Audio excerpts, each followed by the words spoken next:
waxaan leeyahay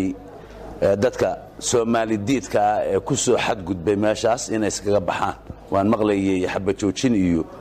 waxyaabo laga hadlayo waan maqlayay nin dalkaaga ku jira waxay la tahay xabajoojin inaanay suurtagal ahayn marka aad ku noqoto goobta yani aad ka soo duushay 2007 2007 bishii October markaas aynu wada hadli karnaa wali